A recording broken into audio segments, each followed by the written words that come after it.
25-ről is, arról is, hogy hogyan látom 2026 legfontosabb kérdéseit. Amit 25-ről mindannyian tudunk, az az, hogy rendkívül mozgalmas év volt, de nem csak az önök szempontjából, hanem az enyémből is. A kormány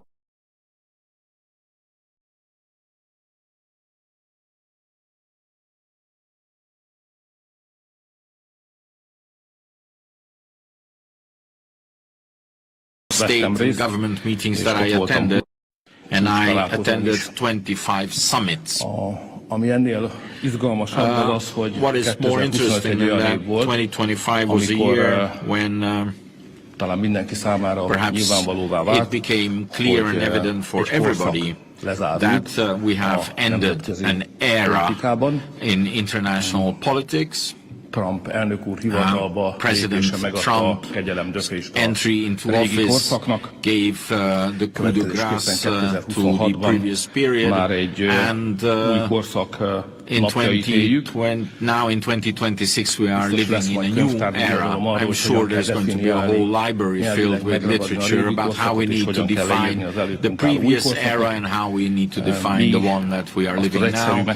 We have opted for the rather simple definition, is that the era that ended in 2025 was a liberal global order with its rules, old rules that are no longer valid anymore, and there is a world working according to new rules that we have to be living in 2026, and this new era, we call it the era of the nation hand for sovereignty. The national sovereignty is more and more dependent on the capable self-sustainment in energy, but on the other hand, this is not only an energy sovereignty issue, this is also becoming the most important element of technology development, because cutting-edge technologies that are appearing in our lives, data centers, artificial intelligence, the energy demand of these technologies is continuously increasing by orders of magnitude. So countries that are going to be able to actually provide suitable, hopefully cheap energy sources for these technologies will win this era. All the countries that are not able to do this, that are not sovereign from an energy supply point of view, that are not able to provide these services, will fall behind. So for Hungary, the task is to have a strong supply chain, to have a secure infrastructure, safe infrastructure, and to have major, big, important energy companies. I believe, the way I see, the energy supply of Hungary is guaranteed. Our independence in terms of energy is all right, and we are also able to generate the appropriate amounts of energy. We had to change, we had to complement the energy policy from before, and we had to appear in different, Hungarian companies had to appear in different parts of the world for exploration, exploitation, and production as well. We are there in more and more places worldwide. I have to say here that gas and oil industry regulation, some of which is actually being decided on in Brussels, are disruptive for Hungary, especially the fact that oil and gas coming from Russia is something they want to cut off Hungary. They want to cut off Hungary from this. This would, according to the intent in Brussels, this would happen from 2027 onwards. There are two ways we are defending ourselves. On the one hand, legally, with legal means, it is expected that the previously made decisions will enter into force at the end of January. The moment that happens, we will initiate procedures against the Brussels Commission. On the one hand, because we believe that this is a breach of their mandate. These are sanction-like decisions that they are introducing in a different manner. These require, so there is basically no legal grounds for them to do this. nemzeti And hatáskörbe of course, utalja az energia in other terms, the energy mix, the decision on the energy mix is actually a national discretion. Every country has the right to come up with this, so you cannot take away this right from countries. Of course, we will be fighting politically against the Brussels regulation. We hope with our work we're trying to make sure that by 2027 the present war situation should terminate.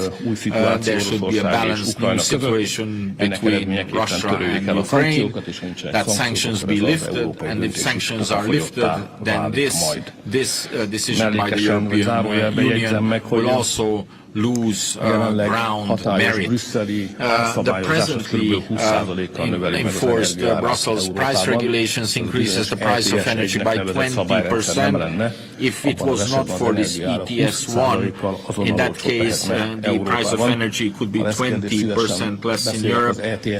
I will be happy to discuss the threats by ETS2 that are also on the horizon that we have to protect against, that projects 27%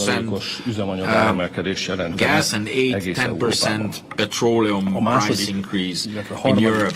The third major issue for 2027 in this new era is an old issue, migration. Legally put, the Brussels adopted the implementation of the migration pact. This migration pact should be used from 12th of June 2026. According to the decision in Brussels, Hungary would have to decide, adjudicate on 23,000 applications of refugees. This is impossible.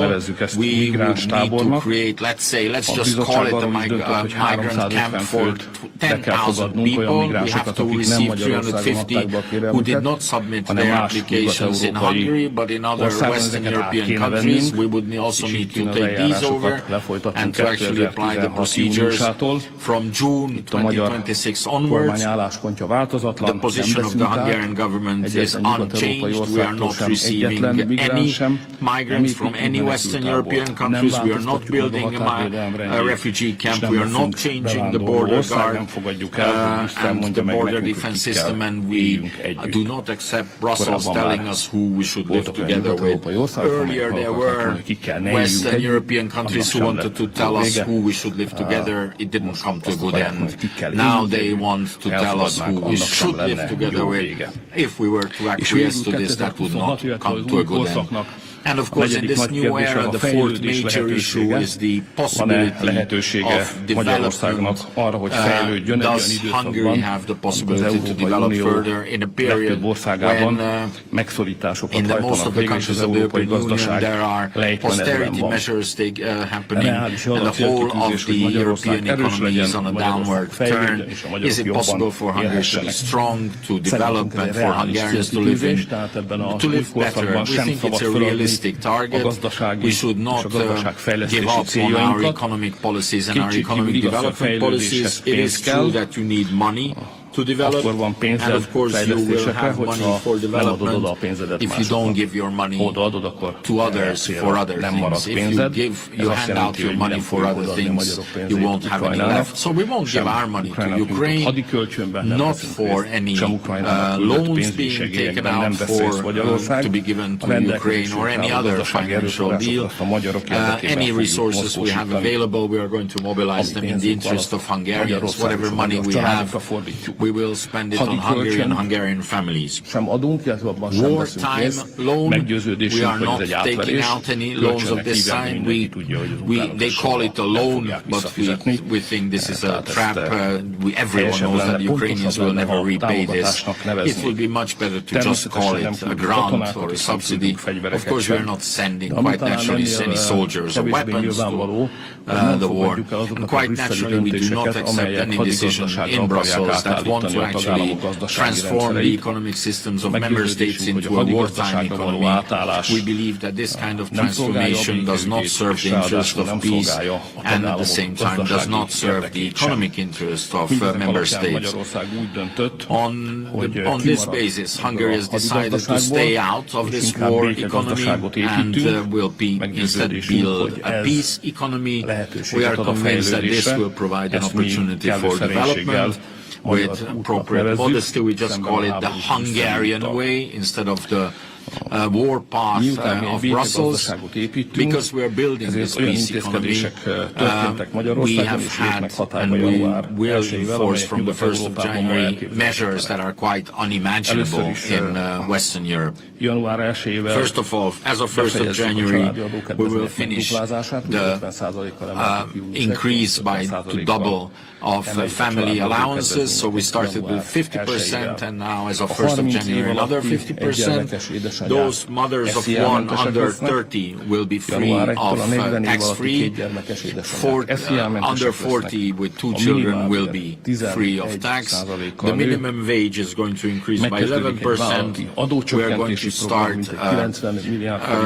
to the tune of 90 billion forints a reduction of corporate tax. We will have a 14th month pension. We will continue with the housing loan of 3%. We will pay a special 6-month uniform fee for soldiers and all those in uniform services. For teachers, we want to increase salaries to the tune of 900,000 forints in public administration, in the social system and in the culture system. We want to introduce 15% pay increase. Those in the judiciary will also continue. Judges will see an increase of 48, clerks 49, and other administrative judiciary by 100% increase of salaries. We will be also announcing opportunity 90 million forints worth of subsidies will be available for families that want to store energy at home from their solar panels.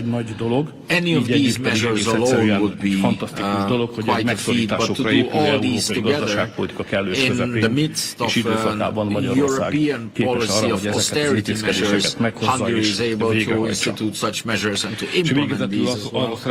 It's quite a feat. And finally, to finish, I'd just like to say, in 2026 we're going to have parliamentary elections. From the aforementioned, you can see that in our mind, the opportunities that this country faces are very simple. The choice is simple. We either walk the path of Brussels, war and austerity, or we walk the Hungarian way, peace and opportunity to develop, to create a stronger Hungary, stronger economy and better life for Hungarians. And I think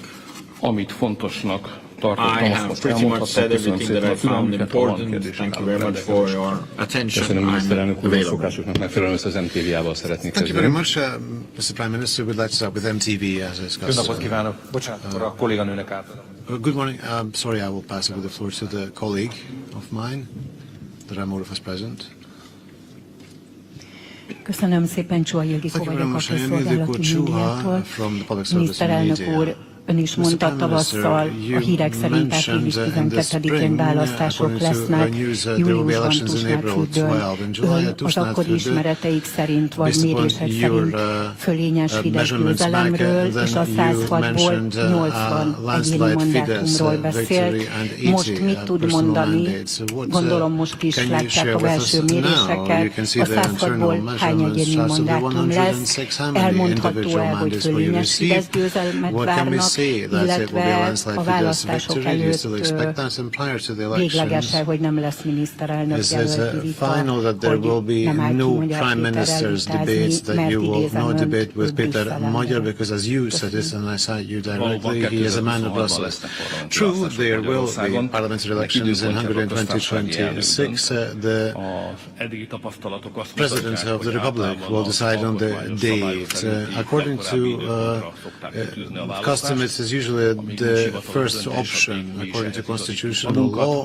We adjust our actions to that. As for the expected results, unfortunately, we do not decide on that, but esteemed Hungarian people. So as for what we would like and how many mandates everyone will receive, that is decided by the Hungarian people. We can only set targets, and our target is to reiterate what we already achieved in the previous elections. And as for the debate, I can only enter into the debate with sovereign individuals. This goes for you, journalists and politicians, those who are paid from abroad, whose masters are abroad, or whose masters are abroad. I do not enter into a debate with, otherwise I am available to every Hungarian citizen. Financial Times.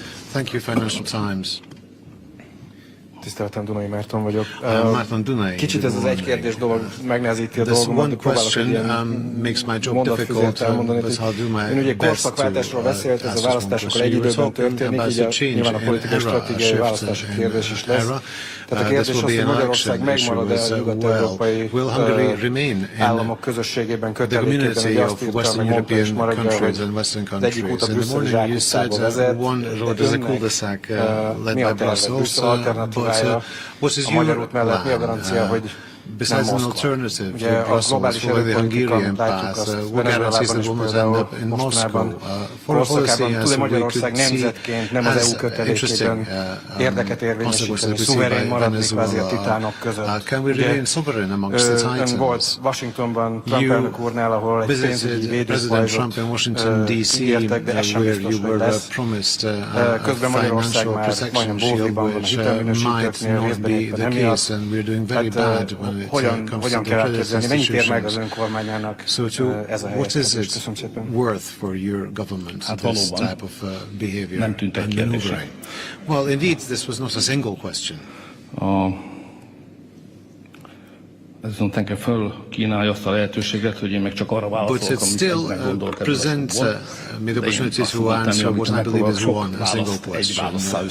I will do my best to compile my many answers into one. In relation to Venezuela, I'd like to share with you that this is az egyik erőteljes megnyilvánulása.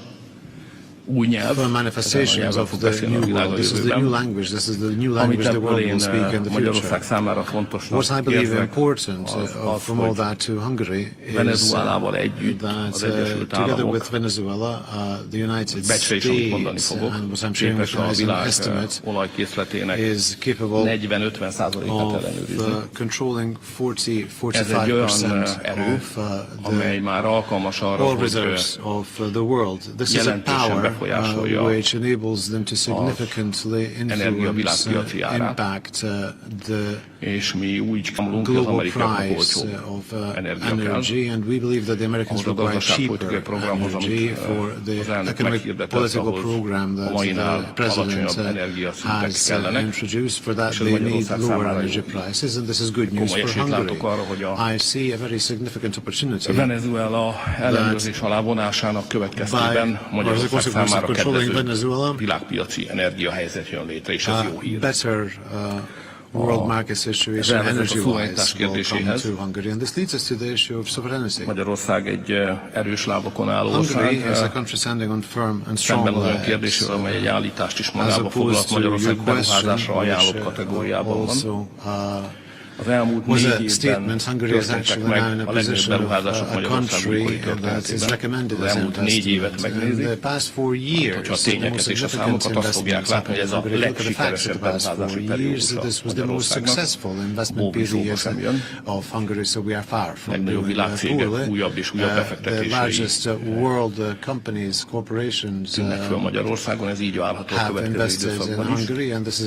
Az amerikai elnök hivatalba lépését követően, ha jól számoltam, eddig 13 komolyabb amerikai beruházás történt Magyarországon, ami olyan közegben, amikor az amerikaiak inkább hazafele vinnék a cégeiket, egy komoly bravúrnak tekinthető, és a terveink és a tudásunk szerint and according to our előttünk álló, plans illetve a and mostani our évben best is knowledge in the további jelentős upcoming amerikai year, we beruházások can érkeznek expect Magyarországra. significant US investments to arrive in Ebből Hungary. is látszik, hogy Brüsszelen This kívül is van also élet. shows that there is life A magyar beyond gazdaság Brussels. számára Brüsszel nem az egyetlen So for the Hungarian economy, Brussels is piaci not lehetőség, the only fontos market lehetőség. opportunity. It's a very important Magyarország Európai Uniós tagsága fontos Magyarország The EU számára, membership of Hungary is very és fontos important for the gazdasági country, lehetőségeket is and, ad Magyarországnak, it provides de ha very beszorulnák significant ebbe az egyetlen blokkba, opportunities, but if annak we meginnánk a were levét. to Ezért get stuck in Magyarországnak the a single block, konnektivitás then we would have to filozófiája pay the jegyében price. a világ minden In jelentős the spirit of gazdasági the blokkjával connectivism a philosophy lehető legjobb és of Hungary, we wish to legbensőségesebb és maintain legközelebbi the kapcsolatot best and érdemes ápolnia. closest relationship Ez with igaz every Egyesült Államokra, bloc. This is igaz true for the Kínára, US, China, igaz Oroszországra, Russia, igaz az arab világra, the és Arab igaz a world, türk világra and is. the Turkic Az world. elmúlt években is ezt a the politikát követtük, past és years we have 26-ban is ezt fogom followed this majd policy, követni. and I shall follow this policy in Meggyőződésem, hogy 2026 too. Brüsszelben I'm convinced az Európai Uniónak tagjaként in Brussels, as a member csak of the akkor lehet European érdemes Union, politikát folytatni we a can only szuverén. pursue Magyarország nem akar semmilyen sensible policy föderális if you are berendezkedésben sovereign. We részt don't venni, want to participate sőt, in any az alapszerződés federal, kifejezetten megadja a lehetőséget Magyarország structure, and számára, since, hogy egy nem the föderális Európai Uniónak legyen a Convention allows tagja, Hungary ezekhez a to be a member jogainkhoz of a ragaszkodunk, non-federal European ideértve a szuverén Union. külpolitikát We is, are adamant about ideértve a that szuverén right, including our energiapolitikát, foreign és policy, our sovereign sorolhatnám energy tovább. policy, and the list Tehát could a go jövőnket az on. unión belül So képzeljük we el, imagine a our future NATO within védelmi the European pajzsának Union under the biztonságában protective shield szuverén of külpolitikát és szuverén NATO, gazdaságpolitikát folytatva. Ez lehetséges. pursuing sovereign foreign energy policy. This is possible. Föderalista, This is different from the azt mondanám, hogy háborúpárti és federalistic ukránpárti war háborús európai party and elit stratégiájától, war and a pro-Ukraine nyelvezetétől és strategy of the Brussels gondolkodásmódjától, elite, and de ez nem baj, mert az way of Európai thinking. But Unióban this is not a különböző problem fölfogású because államok is lehetnek egyszerre. there can be member states in the European Union who harbor different ways of Magyarország az thinking, and magyar that is a good phenomenon. szünet ország. Hungary is a good Kulturálisan, gazdaságilag szuverenitását tekintve is. considering its Beltettek az előreink, hogy sovereignty. 1100 évet ebbe. Our predecessors have invested some bármelyik magyar 1,100 generációnak years ezt feladni. into that, and I don't believe any Hungarian generation has the right to give that. Thank you. Next up is ATV. Jó napot kívánok, Hazafi Zsolt vagyok az Good morning, I'm Zsolt ATV-től. Hazafi from ATV. Nekem is a védőpajzsal kapcsolatban lenne I also have a egy question in kérdésköröm. relation to Egy kérdés lesz, de pár kérdésbe financial becsomagolva. protection Mikor as a few szembesült azzal, hogy a magyar gazdaság One törékeny és question. védőpajzsra When van did you szüksége? notice that the Miért az Hungarian Egyesült economy was Államok fragile and elnökétől it required kért financial ehhez protection? And why did you segítséget? ask for Volt help egy from the félreértés, President of the United amiben a States in that politikusnak matter? azt mondta There was a Trump elnök úr, misunderstanding hogy where ugyan President beszéltek Trump erről, shared de with nem Politico állapodtak meg, that you hogy hol discussed tart this, most but ez you az reached ügy, no agreement. és Where 2026-ban is szükséges this lesz issue now? And in az amerikai 2026 védőpajzsot will érvényesíteni. we actually Fognak-e need lehívni this bármit, American financial protection to illetve come into ez a effect? kérdéskörnek az Will you utolsó call mondata, upon hogy ez a anything? And my ígéret ez last part of my önnek question szól, is az ön whether this kormányának, promise was made vagy to you, Magyarországnak, your és government, amennyiben or to Hungary. áprilisban más If színű kormány lesz, there will be a different akkor government ez az in Hungary ígéret as of Trump úrtól April, then már nem áll-e. will Nagyon szépen this köszönöm. promise Sok by kérdésre Trump föl is kell írnom, elnézést kérek. not be Tehát a valid? There's so many questions that I have to take notes. I do apologize. In reverse order. Amerikai Egyesült Államok egy elnöki rendszer. The United States is a Minden megállapodás presidential személyes. system. Every agreement is Amíg personal. az elnök akarja, hogy az úgy legyen, addig úgy van. Amikor nem akarja, meg As long as the president wants it ez to nekünk happen, this is szokatlan, mert like mi egy that. As soon as they rendszerben, don't, egy parlamentáris rendszerben it's élünk, not de like ez this is Amerikában unusual így for us van, because we live in a mi ez parliamentary alkalmazkodunk. system, but in Az a America that is biztos, the case, and we have amit to a adapt to hivatalban that. lévő mindenkori miniszterelnök megköt az amerikai elnökkel. And what's invalid is what the Hogy aztán, ha bármelyik Prime Minister személy enters esetében into változás an történik, agreement with az ilyen the megállapodásoknak mi a jövője, az esetre President. esetre And tudjuk as majd meg, ha for ilyen the helyzet future előáll. of any such Ezzel agreement, if egyébként nem there is a számolok, change in the abban bízom, persons, hogy az we don't know what Amerikai I am Egyesült not Államok counting on elnökével that. I expect that és a mögötte álló republikánus with, vezetők tudtával és jelenlétében kötött megállapodásokat the agreements made with képesek the leszünk American president még a 4 éves and amerikai elnöki terminus után the is party életben standing behind them will be saját magunkról nem is beszélve. still Abban is valid reménykedünk after természetesen. their 4-year mandate has expired. Védőpajzsra mióta van szükség? Hát az első As for the világháború financial vége óta. protection Since when do we require that? Magyarországnak As az of the első end világháború of elvesztése óta the mindig First szüksége World volt War, valamilyen since fajta we lost the First World War, Hungary always required some sort of Magyarország, protection. miután Brüsszeltől eltérő stratégiai irányt Hungary, választott, since it has ezért a opted brüsszeli for védőpajzsra nem a számít. different strategic direction than Brussels, we can Brüsszelből only inkább count ellenséges on the financial lépésekre kell protection from számolni, Brussels, we can only count a on magyar hostile kormánynak pedig steps made by gondoskodni kell arról, Brussels, hogy ilyen and then Hungary helyzetben is government has to legyen, make sure mint az első that világháború óta mindig similarly, volt, legyen as we have seen valamilyen ever since the end of védőpajzs, the First mely World War, elérhető that there should be Magyarország financial számára protection which is baj made esetén. available for Hungary. Ezek a bajok általában nem belülről szoktak jönni, hanem kívülről. A magyar gazdaság belső szerkezete stabil, kiegyensúlyozott és a internal structure of the Hungarian economy is stable, but there is always speculation. Hungary is of the size as it is, its currency is as strong as it is. We live in a world where even the pound sterling can be attacked successfully. So responsibly thinking, government always makes sure that there is a financial shield available. And that is why I agreed with the President of the United States that there shall be such a shield provided. I asked for such a representative shield, which nem állt rendelkezésre, abban maradtunk az elnökkel, hogy a munkatársaink kidolgozzák azt a speciális védőpajzsot, amire Magyarország szüksége van, és mint az amerikaiak meg tudnak és meg akarnak adni. Ez a munka zajlik, ezt a munkát a külügyminiszter irányítja. Now it is headed by the Minister of Foreign Affairs to answer all your questions. Telegraph, okay, Francis. Telegraph, Francis. Francis Doney, The Telegraph. Thank you for your time. How are the US actions in Venezuela different from Putin's actions in Russia? And how would you respond if Trump carried out his threat of annexing Greenland, given that it is a part of a NATO member state?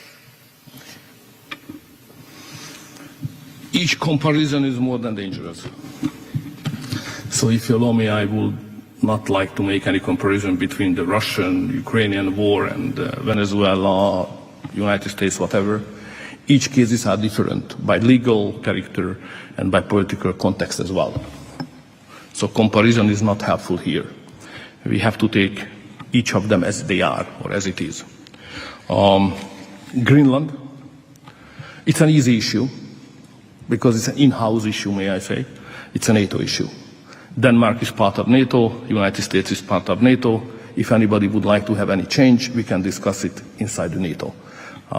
Hungary is not a decisive force inside NATO, but if that discussion will appear, Hungary will have an opinion on that, definitely. Köszönöm szépen. Az indexet. Thank you very much. Index is up next. Indextől, és akkor az lenne a kérdés, hogy többször említette már, hogy megváltozott a politikai kommunikáció az elmúlt időszakban. Ön szerint most mi fogja eldönteni az idei évi választásokat, hogy ez bővebben kifejteni, akkor ez az egyetlen kérdés. Tehát ön szerint most a megváltozott politikai kommunikációban mi fogja eldönteni az idei évi választást? Erre a kérdésre tudnánk a választ, akkor biztosan be is jelenthetnénk, hogy megnyertük a választást, de nem tudja senki a választ. Én mindig óvom a politikai elemzőket, bár mindenkinek meg kell valamiből élni természetesen. Hogy a választásnak mindig van egy misztériuma. Nincs egy különleges dolog, hogy a mi esetünkben van 8 millió választásjogosult ember. Ha minden nem is, több mint 6 millió ember elmegy választani, egy időben, egy napon belül elmondja valamiről a vélemény, kikerekedik valami.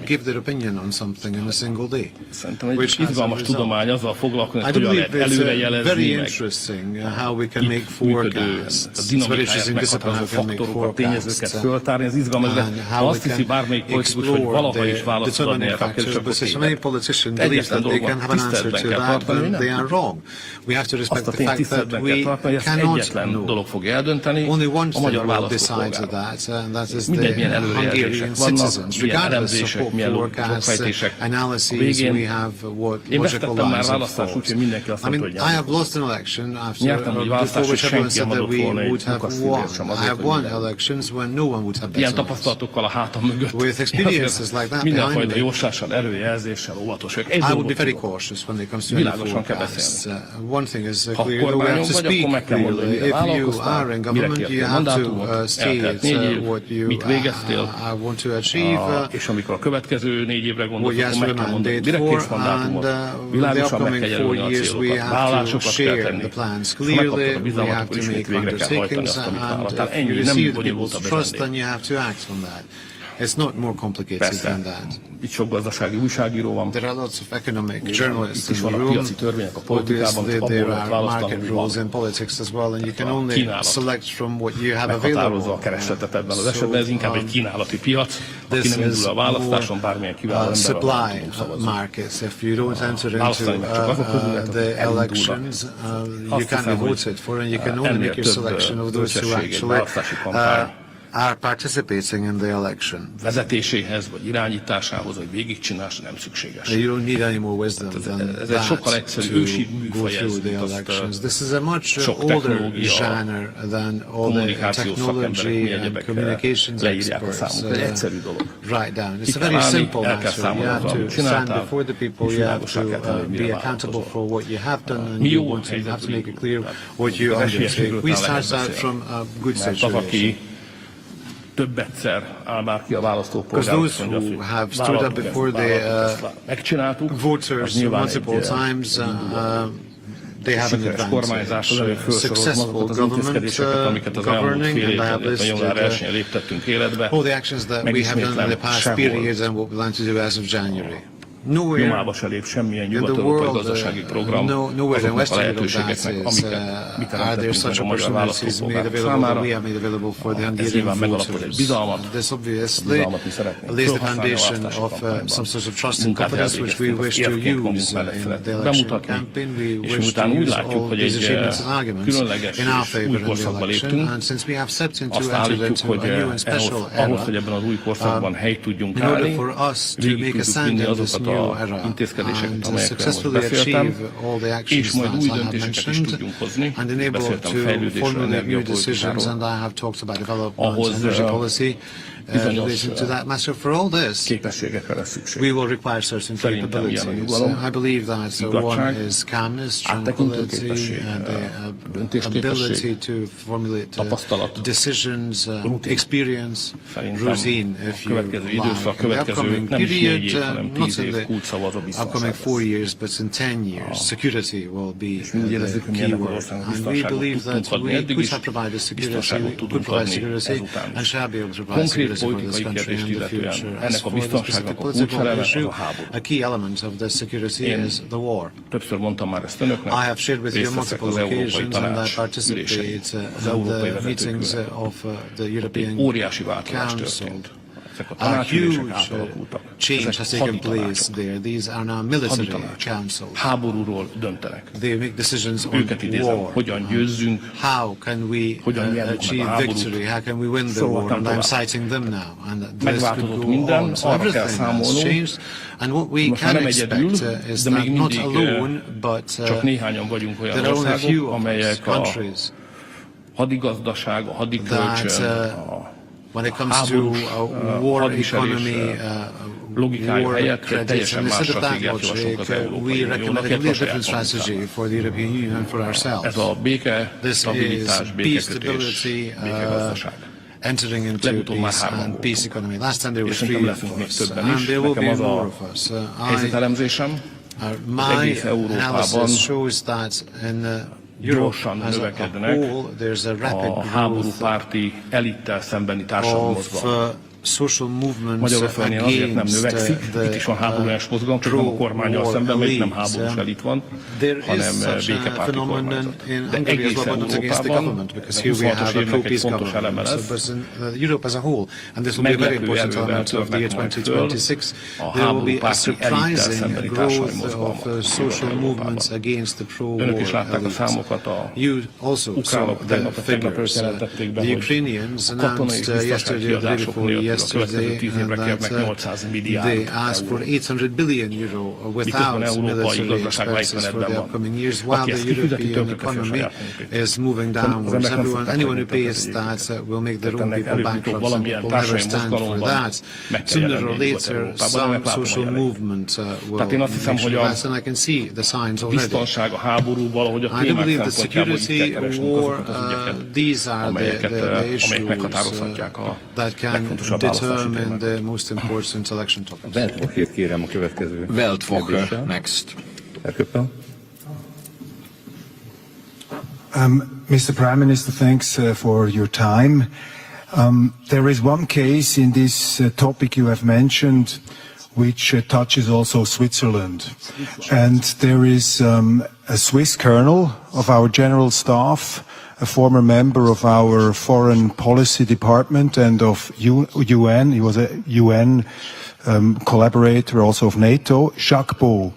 He has been sanctioned by the European Union. He's living in Brussels. He has been sanctioned personally by the European Union, not because he's a spy of Russia, because of his analysis of the Ukraine war. In other words, he has been sanctioned personally because he spoke freely his mind, his opinion.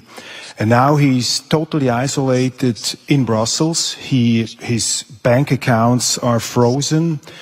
And the question is, first, Switzerland is not a EU member state. What can Hungary do? What do you know about this case? And what does it say about the state of the European Union that people are sanctioned personally just because they're using their human right of free speech? If you are so kind to allow me, I would like to answer in Hungarian. Konkrét ügyet nem ismerem. I don't know the actual case, vagyok meglepve. But I'm not surprised. Ennél furcsább dolgok I mean, we have seen stranger things. Az egész európai demokrácia azért the whole European democracy a gazdasághoz hasonlóan lejtmenetben. Similarly to the economy is on a downward trend. It is in decline. It is going to be arbitrary, but if I collect, a few issues together, they tell a tale. There was an election in a European country where the election had to be repeated because the envelopes were sticking enough. Another country where the result was not appropriate, so they had to organize a new election. There was a European country where the most supported opposition party is under national security inspection monitoring. There's another country where they do not allow members of a certain party to run for mayor. There's a country in Europe where the most popular leader, by a court decision, is blocked from participating in the elections. There's another country where the Minister of Interior had to go to the highest judiciary means because he was punished for defending the borders of his country. There was another country where a presidential candidate was shot at. I mean, if you look at all this, Hungary is really an exemplary democracy. I mean, this issue of the Swiss citizen is not out of the ordinary, and this will surprise Switzerland. They're not members of the EU, so they haven't seen anything like this. But I'll ask you in return, what is your opinion? What do you say? Several leading administrators of the European Union, the United States of America has introduced sanctions because they have participated in creating rules that curtailed the freedom of speech in Europe. So that's what I'm talking about. An old world order has dissolved, fallen apart, there's a new one that is taking shape, and these are the accompanying phenomena that it's coming with. I can only share with you. Of course, over and beyond all these facts, mentioning all these facts, the Hungarian government can do one thing. The Hungarian government will not and does not support sanctions. Hungarian government thinks if anybody has an opinion and they are able to articulate that within the bounds of the law, they should be allowed to do that. I think an argument is good. The difference of opinion is good. It goes on your nerves from time to time. It takes a lot of energy, but that's democracy. I mean, democracy is about the difference of opinion, from arguments, from discussion, from compromise. I mean, you cannot find an easy way out. If you can just use administrative means to actually override it, you will override democracy. You shouldn't do that. You just should do what I'm doing now. Köszönöm, a Blikket kérem. Blik. Itt középen.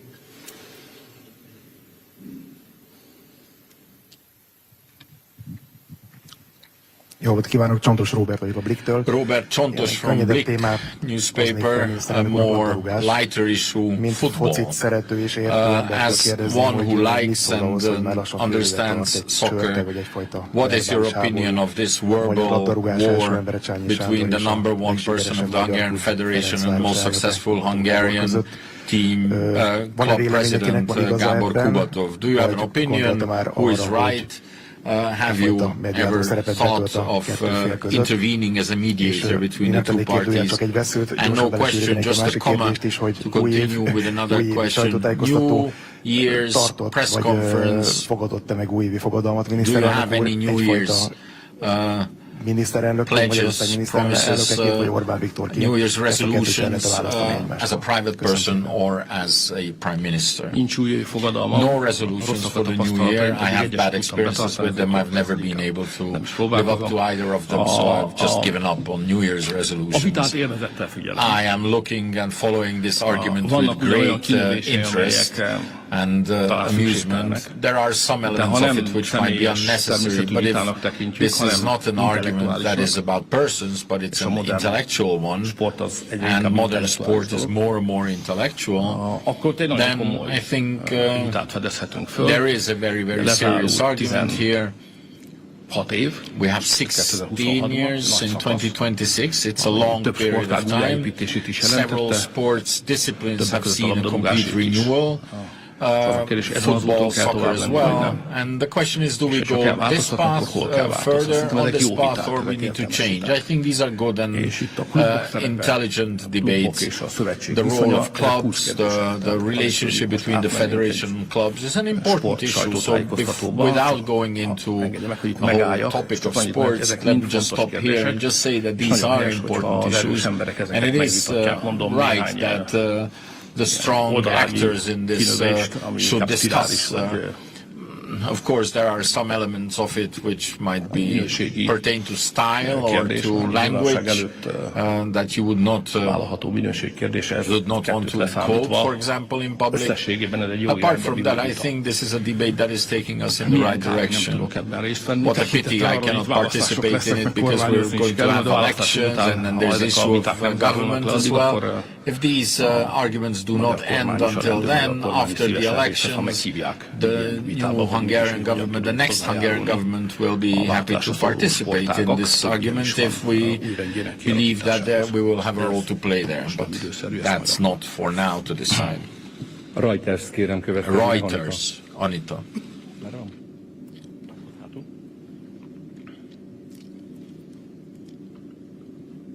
Jó napot kívánok, Kőműves Anita vagyok a Reuters-től. Kőműves from Reuters. Azt tudjuk, hogy Donald Trump, amerikai elnök és Vladimir Putin is már kifejezte támogatását a miniszterelnök úr számára a választások előtt. Vár-e még támogatást a választások előtt, és milyen formában? Esetleg van esély, hogy Donald Trump vagy alelnöke J.D. Vance idejön, illetve a Rosatom elnök azt mondta a Gyarmasztinak, hogy akár Vladimir Putin idejöhet Rosatom's executive said that Vladimir Putin might come here for a ceremony at Paks-2 nuclear plant. I hope that the efforts to terminate the Russian-Ukrainian war will be successful, and Americans will have topics to discuss with the Russians, and if they will have that, I hope that it's going to happen. This discussion will happen in Budapest. That's still on the table. Of course, again, one should not attempt to predict anything. The Hungarians just want to simply have to say that, yes, we are ready to receive such a meeting and organize it. I have personally discussed this with both interested parties. Russian President Putin's visit to Hungary is not on the agenda now. I do not see the need for this now. Hungary is one of those few countries in the Western world. There is no legal or political obstacle in the way of such a visit. So if there was a need, a requirement, a peace summit, Of course, there is absolutely nothing in the way of this. I just recently visited Moscow. Every issue was discussed. So bilateral relations do not necessitate a personal meeting. Anything that we could discuss, we did, and we agreed on. What pertains to the American president or some other leading American personality coming, it is possible. There will be political events organized in spring, rather, in Hungary, which is attended by ranking U.S. personalities, politicians. Is it good for Hungary, you can ask. I think it's good. I think it is good for Hungarian people if the Hungarian government is supported by as many major powers as possible. Our foreign policy aims to gather, collect friends, to open partnerships, and that requires a good relationship. A good relationship paves the way for this. So the Hungarian people are interested in seeing that as many important powers from the Turkish world to the United States of America to China, the more the better. How you can, of course, coordinate this and harmonize this, it is an intellectual effort on the part of the Hungarian government. So far we have not failed in this effort. The question is, can you consider this an intervention? I mean, you could ask the question. I think an intervention is when a political actor receives money, material support from another country, a political actor who is running in the election. That is not morally or politically acceptable. In Hungary, the case is that if all those who shout that there is political intervention are found to be actually financing their campaigns from funds abroad, the rolling dollars. Well, now we are going to have the attentive of the running the rolling euros. Brussels is interested in seeing the overthrow of this government. Is it the Ukrainian-friendly, Brussels-friendly government that is instated, or it is this sovereign government that is reinstated again? These elections actually have high stakes for Brussels, because it's not only the Brussels war elite that has the unique and single possible strategy. Hungary is the living example that it is not only the pro-migrant, pro-war strategy that is the only viable one. The energy policy we have is a living example of the fact that it is not only that mad green transition that Brussels is advocating that is the only way. So Hungary has proven in many, many different ways in important strategic issues based on our national interest that there are other solutions other than what the Brussels elite is choosing. So the significance of the elections in Hungary, the international context have increased. Brussels is not making a circuit of it. They have told me up front in the European Parliament that I should just step aside. They need new people in Hungary who, instead of the sovereignist policy, will follow pro-Brussels policy. This is not a secret. Nobody is making a secret of this in Brussels. This is what they want. This is what they wanted in Poland as well. And that's what they supported and financed in Poland. So I am expecting a very strong intervention from Brussels, rolling euros being dispersed. But we can clarify that after the elections. But that's a reality we need to confront. And I'm saying that really without any emotions. Brussels has its interest in becoming a superpower. They want to enforce this in Hungary. We have to fend that off. That's why we are there to defend against this, and we are able to do that. TV2.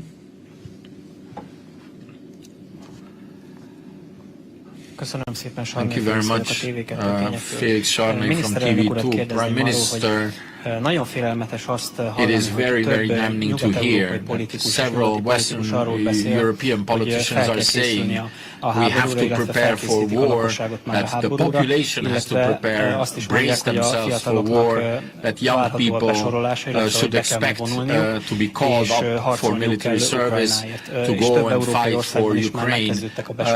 And several countries have actually reinstated conscription. Can you reassure Hungarian parents and Hungarian young people that this will not happen in Hungary? Hát idegességre sem. Well, there's no cause for concern. You need célirányosan jól meghozott to döntés, really majd a választáson. Good choices made during the election. The Hungarians should not fear anything. There's a pro-peace alternative. If there was only pro-war forces that you could choose from, then the parents would have reasons to be anxious. But there is a pro-war party in Hungary that is basically just an outlet, if you wish, an affiliate of the Brussels. The most important pro-war party is the European People's Party. Its affiliate is here in Hungary. It's a Brussels, pro-Brussels, pro-war party. Or outlet like others. There are patriots in Hungary, the Christian Democrats and Fidesz, they have their international relations. Today, the strongest pro-peace union in Brussels is the Patriots for Europe. We are using this international relation to actually keep Hungary outside of the war. So I would reassure parents, they should not be anxious, that they should make a clever decision in April. But of course I leave it up to them in the end. But there is no room for panic. You should only panic if you don't see a way out, if there are no alternatives in front of you, if you feel boxed in. This is not the situation. This is a very clear political competition in Hungary. You have a choice. What concerns conscription or the military draft, that is a wartime measure. So a draft or a conscription fits into Europe preparing for war. There is a decision on the war in Europe. Let's not make mistakes. I don't always see it clearly from your reports. Brussels has decided on going to war. We are actually doing war cabinet meetings in Brussels. They are going to go to war. They don't want to lose the war, they say. They want to get their money back. The only way they can do that is that Ukraine wins over Russia. That means they have to participate in this, and it's only the extent of their participation that is increasing constantly. I mean, you have the most absurd words being uttered, just like you as well. The NATO Secretary General, the French Chief of the General Staff, but numbers, I mean, the whole transition to the war economy, this is a fait accompli. There is a war. The question really is how fast will the whole of Europe become embroiled in this war, because the strongest incitement for war is coming from Mr. Weber, who is leading the EPP. He's the number one inciter for war. He's taking the EPP, all other parties, into this war situation. And the Parliament and the Commission are actually colluding against the Council. And there is this force center in Brussels that is actually taking the countries that want to do this or that are leaving themselves, allowing themselves to be going towards war. So 2026 is going to be the last Hungarian election before the war. The government you choose in 2026 will decide on war and peace, and these are going to be more and more clear-cut issues of war and peace. The next government is going to have an even tougher time than I had. The war pressure is going to increase if, that is, if, and that's what we are working on, we are not able to see that the US agrees with Russia. But because the only way to prevent this war is not Russia-Ukrainian agreement, it is Russian-American agreement. If that happens, the risk of war can be radically reduced. If that doesn't happen, then the threat of war will remain, however you relate to the Russian-Ukrainian war. What I said is this is a descriptive thing. It's a description. This is what's going to happen. This is what you have to prepare for. The Spectator, the British one. Thank you very much, The Spectator. William Atkinson, The Spectator.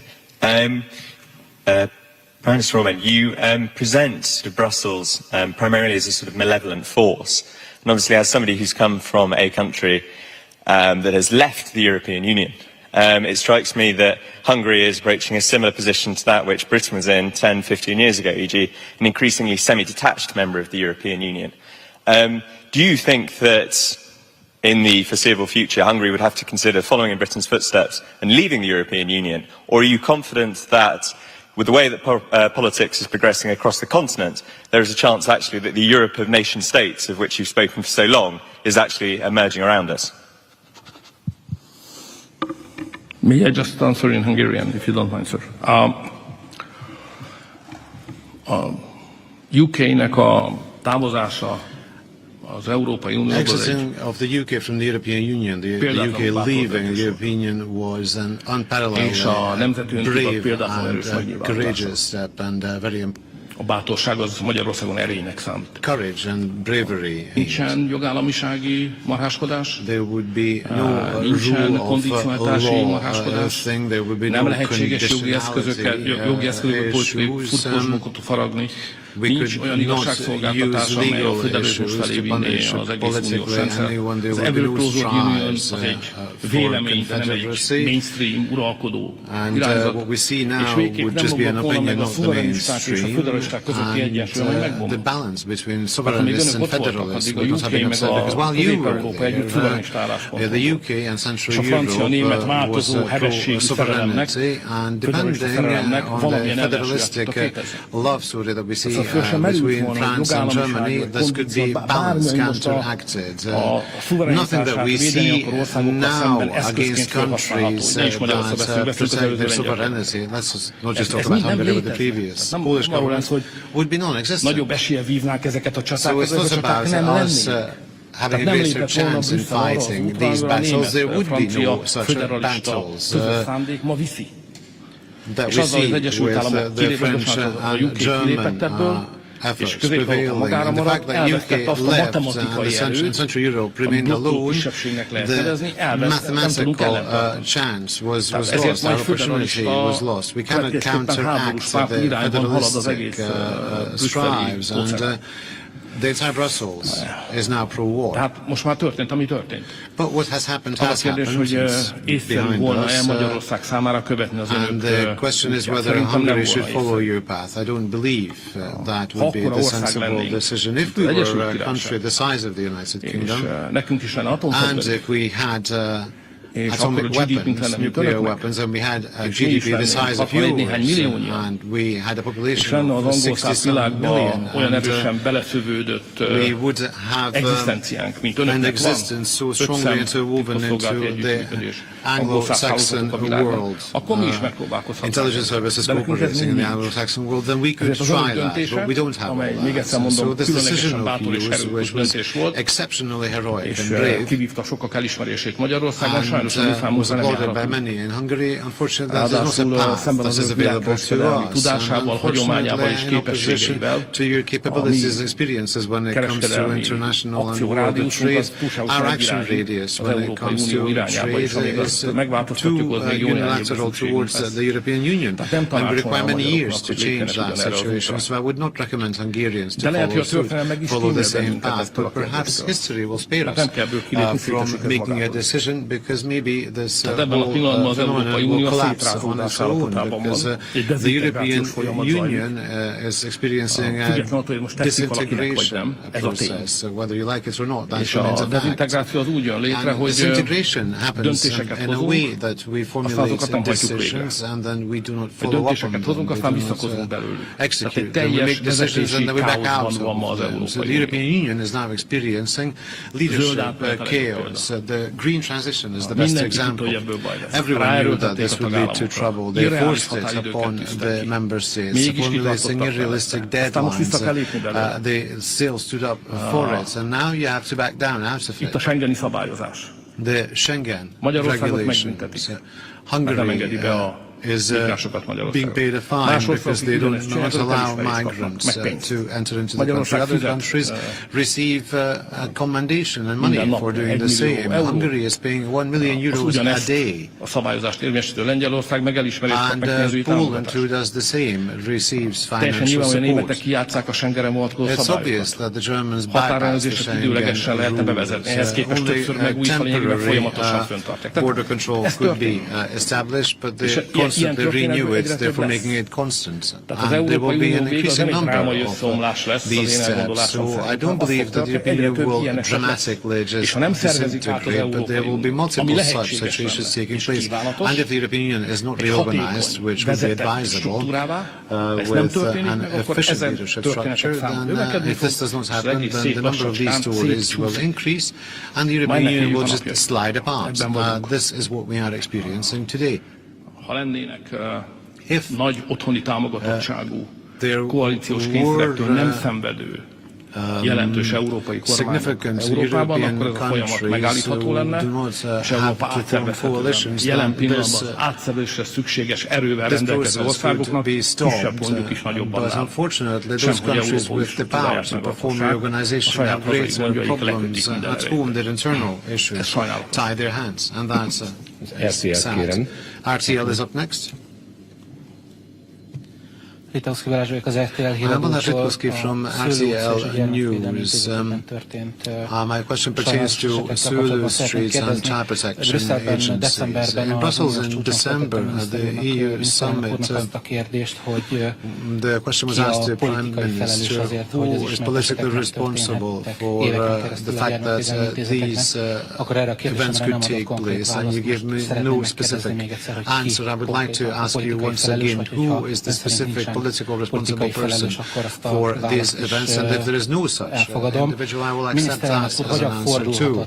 Prime Minister, how could it happen that in a state-funded institution in Sulu Streets for years, serious abuse took place without the system intervening, despite indications to these atrocities? In November, you spoke in Parliament that you would examine why the police was unable to take adequate and efficient measures and timely measures, and why the head of the institution was not apprehended following the first report.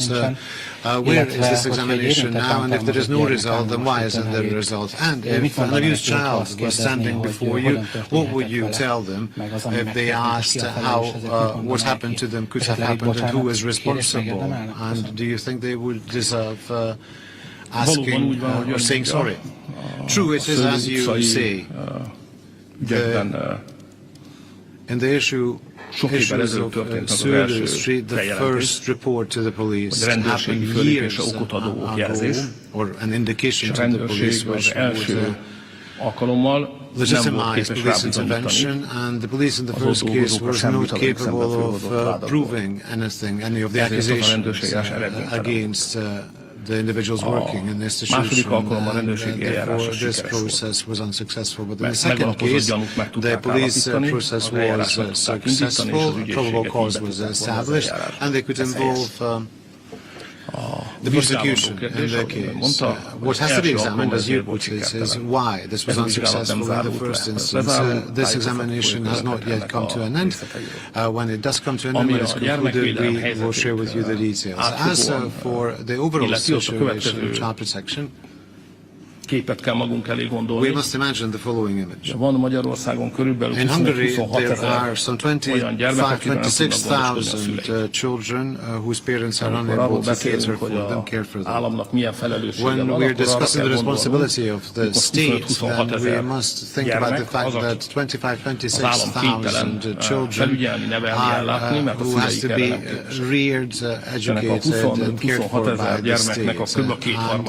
Approximately two-thirds of the 25-26,000 children are cared for by the state. We assume responsibility for them by involving foster parents. The foster parent network is actually being extended. There are significant successes, and we have taken some measures which will make foster parenthood more, I don't know if this is the good word, but more attractive, which I think means that there will be more and more people undertaking this nice and noble cause. So two-thirds of the children are placed with foster parents. The state actually has to control that as well. We have to check to see if the children are okay. The remaining one-third are placed in institutions. Since there is no foster parent who would care for the child, if there were foster parents available, we would place these children with foster parents as well, but they are in institutions. Söder Street does not belong to this one-third of the children cared for in institutional care, because this is actually more like a juvenile penitentiary institution. We have multiple facilities where they are placed in such penitentiary institutions, be it children who committed serious crime, murder, homicide, sexual abuse, etc. And we have 5 such institutions, and it was one of these where the police intervention would have been called for, even in the first case, as I have already mentioned. Since there were multiple cases that emerged, we had to examine whether the entire system, as we operate these 5 institutions where we have juvenile delinquents, is it organized adequately? Does it stand on an adequate foundation? And we realized that was not the case. So true, this has been the case for 30-some years, but it's not worth continuing this manner of action, because the problems will just come up again, and therefore we decided to take them out of the social system and place it into the penitentiary system. So these institutions will not be operated by those working in social administration, but those working in the penitentiary system.